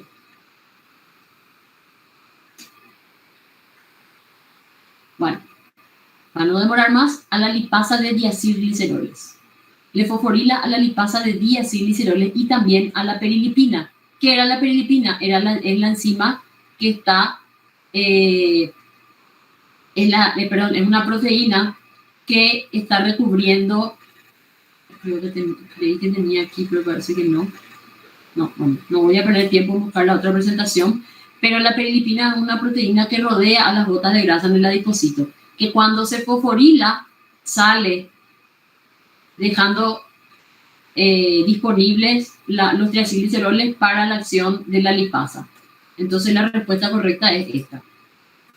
Profesor, ¿también va a pasar si hay glucagón o solo si hay noradrenalina? No, también. Solo que el glucagón se libera más por el ayuno, ¿verdad? Y la noradrenalina también se libera en el ayuno, pero también en otras situaciones, como por ejemplo en respuesta al frío, al estrés, al ejercicio. Pero sí, tienen el mismo efecto. Bueno, ¿se entendió esto? ¿Hay alguna duda? Vamos al 16. Considerando los eventos que se producen luego de un periodo de ayuno de 24 horas, se hacen las siguientes afirmaciones. Bueno, piensen, ayuno de 24 horas. ¿Qué se les viene a la mente así inmediatamente? ¿Qué es lo que va a ocurrir en el ayuno en general con el metabolismo de las grasas? Va a aumentar. Cuerpos cetónicos. Va a haber lipólisis, ¿verdad? Va a estar alto el nivel de glucagón, de noradrenalina, se va a favorecer la lipólisis, se van a liberar ácidos grasos a la sangre, ¿verdad? Va a haber glicerol también circulando. ¿Qué dijimos que va a pasar con el glicerol? Gluconeogénesis. Va a haber gluconeogénesis, perfecto. Fíjense que estamos haciendo todo ese razonamiento sin leer siquiera las afirmaciones. A veces es importante eso, porque ya nos armamos un escenario en nuestra cabeza, ¿verdad? Ya nos armamos todo el escenario de lo que ocurre en el ayuno, ¿verdad? Entonces va a haber síntesis de cuerpos cetónicos, va a haber utilización de cuerpos cetónicos. ¿Quiénes estarían usando cuerpos cetónicos en un ayuno de 24 horas? El cerebro. Los músculos. 48 horas. Los músculos principalmente, el cerebro recién después de 48 horas. Bueno, habiendo pintado ese escenario, vamos a analizar ahora las opciones. Dice, liberación de glicerol que se ocupa en la síntesis de glucosa y triacilgliceroles. ¿Qué opinan de esto? Está mal. ¿Por qué? Y porque debería haber sintetizarse glucosa. Claro, se va a liberar glicerol de tejido adiposo, eso sí, pero se va a usar para gluconeogénesis, no para la síntesis de triacilgliceroles. Eso está mal. D, dice, liberación de ácidos grasos que solo aportan energía como cuerpos cetónicos. ¿Va a haber liberación de ácidos grasos? Sí. Sí. ¿Y solo aportan energía como cuerpos cetónicos? No. No. Aportan energía por la beta oxidación. No necesitan convertirse en cuerpos cetónicos para generar energía. Eso es un proceso que también ocurre, pero adicionalmente. Inhibición del transporte de ácidos grasos hacia la matriz mitocondrial. No. No. Si estamos en ayuna y se inhibe el transporte de ácidos grasos en la matriz, estamos en un grave problema. Ahí viene la hipoglicemia y puede llevar a la muerte, ¿verdad? Bueno, activa beta oxidación de ácidos grasos y producción de cuerpos cetónicos y oxidación de ambos en el cerebro. Ácidos grasos no se oxidan en el cerebro, solo cuerpos cetónicos. Muy bien, va a haber oxidación de ácidos grasos, eso es correcto. Va a haber activa producción de cuerpos cetónicos, lo que no va a haber es oxidación de ambos en el cerebro, porque tiene que pasar 48 horas para eso. Liberación de ácidos grasos y oxidación de los mismos en músculos aerobios y síntesis de cuerpos cetónicos. Eso sí. Esto sí, todo eso sí va a ocurrir. Activa síntesis de cuerpos cetónicos y posterior oxidación en las mitocondrias hepáticas. No. La síntesis es lo que va a ocurrir en mitocondrias hepáticas, pero no se va a oxidar ahí. Es más, no tendría sentido luego sintetizar y oxidar al mismo tiempo en el mismo sitio, ¿verdad? Bueno, hidrólisis de triacilgliceroles en adipocitos, oxidación de ácidos grasos y uso de glicerol para gluconeogénesis. ¿Es correcto, sí o no? Sí, está bien. Sí. También está bien. Va a haber hidrólisis de triacilgliceroles, favorecida por glucagón, noradrenalina. Va a haber oxidación de ácidos grasos y se va a usar glicerol para gluconeogénesis. ¿Dónde? En el hígado. Perfecto, excelente. Profe, o sea que los cuerpos cetónicos después se pueden otra vez oxidar en todas partes menos en el hígado. Bueno, no sé si en todas partes, principalmente en el músculo, ¿verdad?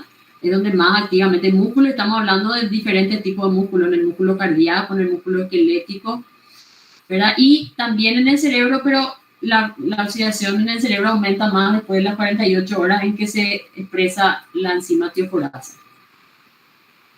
Bueno, la actividad bienoil reductasa dependiente NADPH se requiere para completar la oxidación de... ¿Para qué era esta enzima? ¿En qué caso se utiliza bienoil reductasa para la... Cuando la cadena era insaturada. ¿Monoinsaturado, poliinsaturado o ambos? Hija, creo que era monoinsaturado, ¿verdad? Solo los poliinsaturados. Los poli. ¿Verdad? Porque los monoinsaturados lo único que necesitan es una isomerasa al doble enlace. Es para la oxidación de poliinsaturado es que se requiere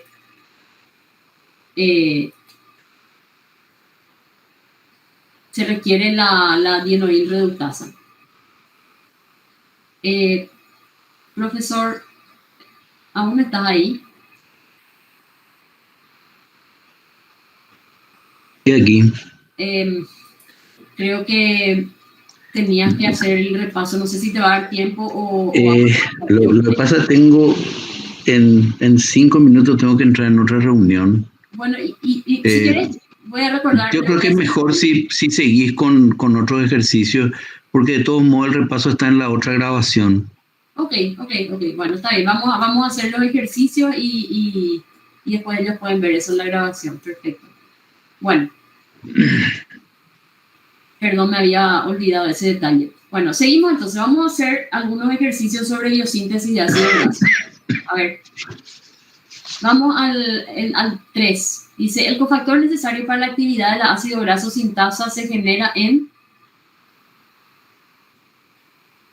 A ver, ¿cuál es el cofactor principal que utiliza el ácido graso sintasa?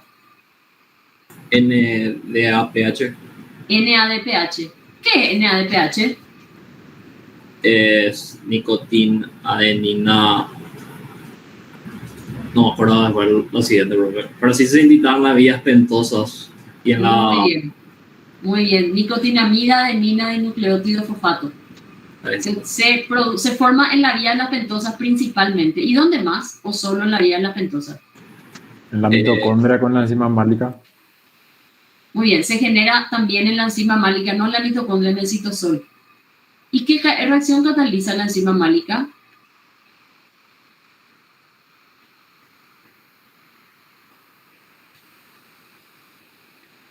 Una oxidación. Muy bien, es una oxidación. ¿Y qué más? Malato piruvato puede ser. De malato a piruvato, excelente. La enzima málica hace en realidad una descarboxilación oxidativa del malato. Le oxida y le descarboxila. Por tanto, se convierte en piruvato. Si fuera solo deshidrogenación, el producto sería oxalacetato. Esa es la malato deshidrogenasa, lo que convierte en malato en oxalacetato. La enzima málica oxida y descarboxila. Por tanto, lo convierte en piruvato. Y esta enzima málica utiliza como cofactor oxidante en lugar de NAD, utiliza NADP. Por eso es otra fuente adicional de NADPH para la síntesis de ácido graso. Bueno, el 4. La deficiente presión de ATP citrato liasa. A ver, ¿quién me recuerda en qué reacción participa la ATP citrato liasa?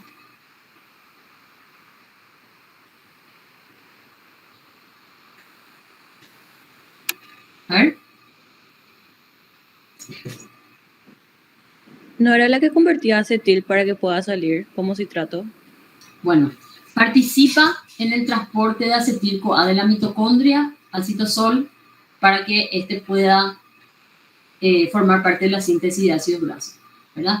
Pero ¿qué es lo que hace realmente? Porque una es la citrato sintasa. La citrato sintasa es la que está en la mitocondria y sintetiza citrato. Acetil-CoA, vamos a usar el acetato para dar citrato. La ATP citrato liasa hace lo opuesto. Escinde el citrato en acetil-CoA y usa el acetato en el citosol con gasto de ATP, por eso dice ATP citrato liasa. Bueno, entonces, ¿para qué sirve esta enzima? Para llevar el acetil-CoA de la mitocondria al citosol, para que el acetil-CoA pueda participar en la síntesis de ácidos grasos. Y utiliza ATP. Entonces, transportar acetil-CoA de la mitocondria al citosol implica gasto de ATP. Ahora, ¿qué va a pasar si una persona tiene deficiente expresión de esta enzima? ¿Qué problema va a tener? No va a poder salir citrato al citosol, se va a bloquear el ciclo de Krebs, se va a afectar la síntesis de cuerpos cetónicos, se va a impedir la condensación de acetil-CoA con oxalacetato, se va a reducir la activación de la acetil-CoA carboxilasa mediada por citrato o va a disminuir la disponibilidad de sustrato para la síntesis de ácidos grasos. ¿Y F no puede ser, profe? La respuesta es F. Va a disminuir la disponibilidad de sustrato para la síntesis de ácidos grasos.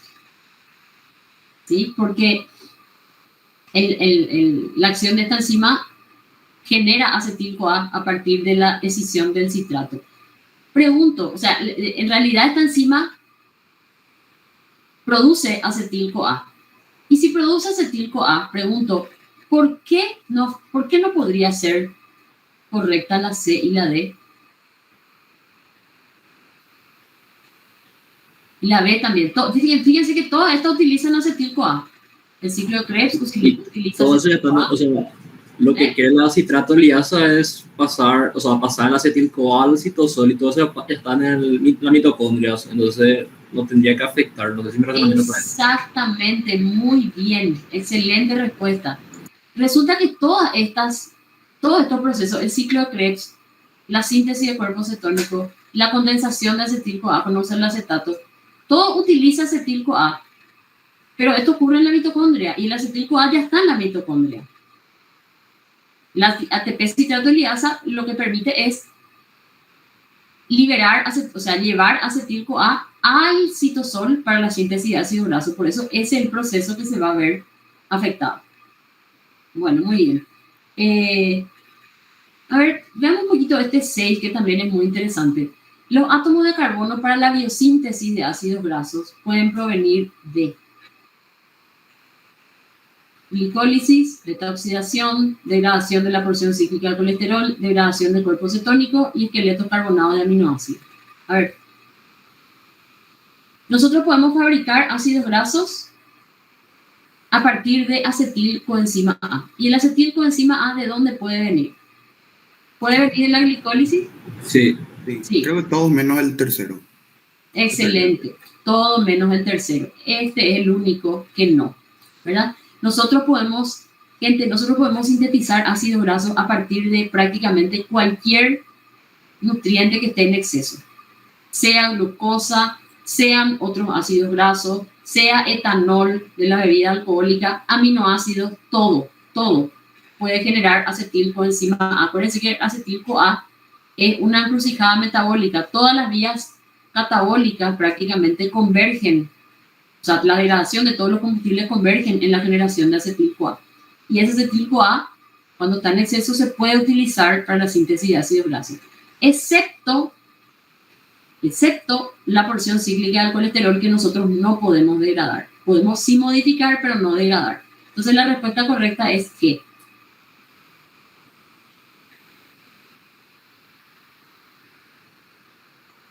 de los siguientes eventos, uno que no corresponde a la síntesis de ácidos grasos. A ver, vamos a recordar qué eventos ocurrían para la síntesis de ácidos grasos. Partiendo, imagínense que tenemos en el primer ciclo del ácido graso sintasa. ¿De dónde partimos? ¿De qué partimos? Vamos a mirar aquí arriba. Vamos a hacer juntos estos dos ejercicios. ¿De qué partimos? De un acetoacil ACP, de cetoacil coenzima A, butiril ACP, a ver. Cetoacetil ACP. Acetoacetil ACP, muy bien. Si estamos en el primer ciclo, luego de que actúe la enzima condensante, ¿se acuerdan? La primera reacción, ¿qué es? La condensación entre un acetil unido a un grupo sulfidrilo y un malonil unido a ACP. Se condensan por descarboxilación del malonil y se forma acetoacetil ACP. Muy bien. ¿Qué le pasa después a este acetoacetil ACP? Sufre una reducción, la primera reducción. Muy bien, sufre una reducción. ¿Se utiliza como cofactor? NADPH. NADPH, perfecto. ¿Formando qué cosa?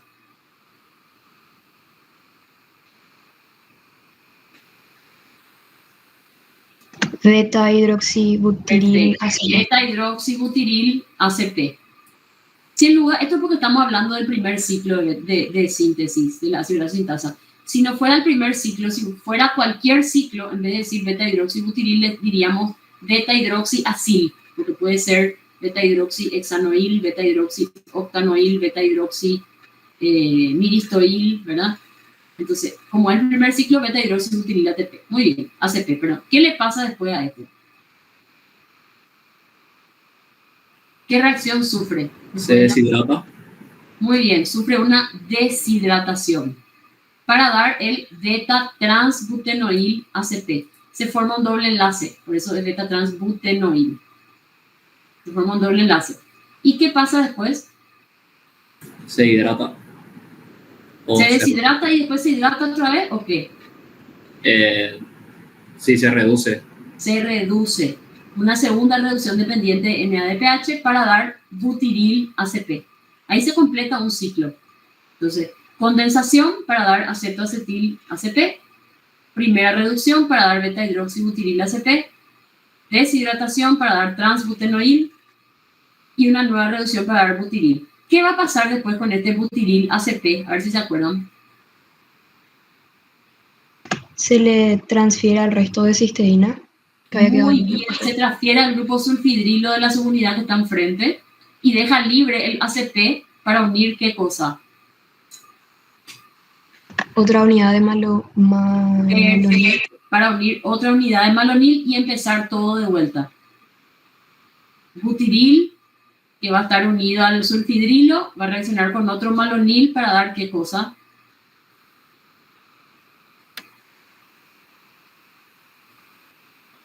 Se va a condensar después con un malonil. Acetoacetil ACP. O sea, va a haber un acetoacil, un cetoacil ACP, pero ahora ¿de cuántos carbonos? Ya no va a ser acetoacetil.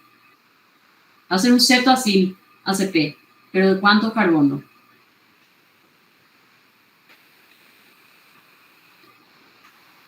A ver. ¿De 6? De 6. Si comenzamos con butiril y se condensa con un fragmento de 2 carbonos que procede del malonil, se va a formar un derivado de 6 carbonos unido a ACP. Y ahí continúa otra vez, ocurren las mismas 3 reacciones, se transfiere a sulfidrilo un fragmento de 8 y así sucesivamente. Bueno, muy bien. Revisado esto, ¿cuál de estos eventos es el que no corresponde a la síntesis de ácidos grasos? O sea, de todo esto, ¿qué es lo que no ocurre en la síntesis de ácidos grasos? La hidratación de un doble enlace. Muy bien, de todo esto lo único que no ocurre es la hidratación. Por el contrario, una deshidratación es lo que hay. La hidratación es de la beta oxidación. Todas las otras reacciones sí ocurren. En la biosíntesis de ácidos grasos, ¿un derivado del ácido pantoténico es necesario?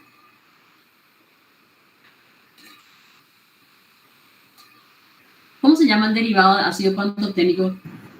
Coenzima A. Bueno, uno es coenzima A y la otra, el otro ¿El derivado ACP, no es es? la panteteína, ¿verdad? Y la panteteína forma parte del ácido graso sintasa, ¿se acuerdan? Forma parte de la proteína portadora de acilos. ¿Y para qué sirve entonces? Como cofactor de la enzima condensante, para reducir un grupo carbonilo a hidroxilo, como cofactor de una deshidratasa, para liberar el palmitato, para romper un doble enlace o para fijar el precursor de 3 carbono a la enzima. Ese último. Este último. Para fijar el malonil, ¿se acuerdan? Malonil ACP. La panteteína forma parte de la ACP, que es la proteína portadora de acilo. Bueno, vamos a hacer 2 más y nos vamos. En la biosíntesis de un ácido graso, ¿el metilo terminal proviene de malonil-CoA? ¿O no? No. No, el metilo terminal proviene de acetil-CoA. ¿El carboxilo terminal proviene de acetil-CoA?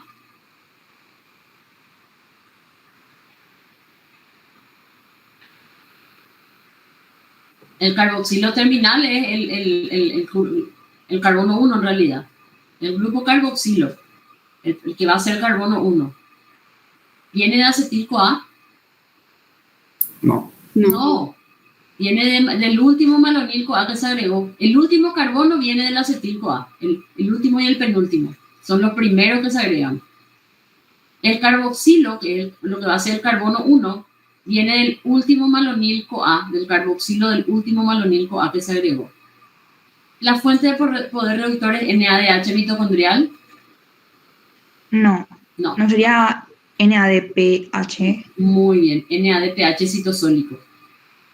La primera enzima está activada por citrato. Ese sí. Ese sí. ¿Cuál es esa enzima?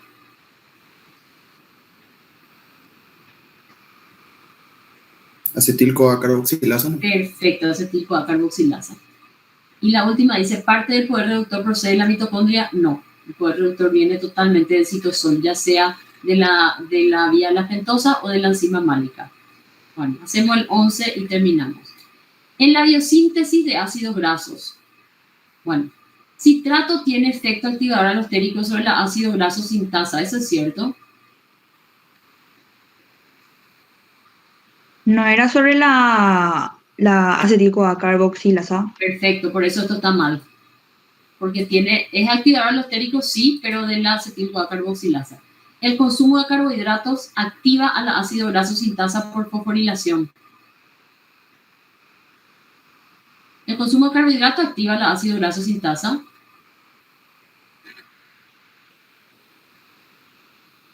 ¿Qué efecto tenía el consumo de carbohidratos sobre el ácido graso sintasa?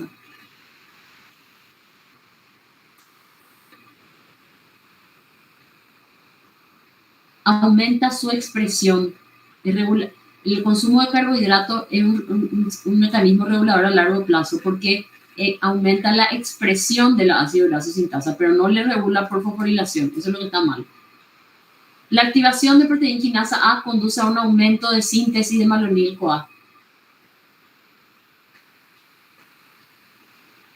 Creo que eso estaba mal.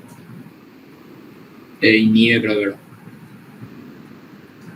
Exactamente. La proteína quinasa A activa cascada de fosforilaciones y la enzima que sintetiza malonil-CoA, que es la acetil-CoA carboxilasa, se inhibe por fosforilación. Entonces el C tampoco puede ser. Es lo contrario, ¿verdad? Las fosfoproteínas fosfatasas activan la síntesis de ácidos grasos actuando sobre la carboxilasa. Sí, creo que es correcto, profe. Ese es correcto. Porque la acetil-CoA carboxilasa al fosforilarse se inhibe y al desfosforilarse se activa. Entonces la fosfoproteína fosfatasa desfosforilan a la acetil-CoA carboxilasa, entonces esta se activa. Esa es la respuesta. Bueno, muy bien, ya nos pasamos el tiempo, así que vamos a dejar por aquí. Quisiera saber si tienen alguna duda, algo que quieran aclarar.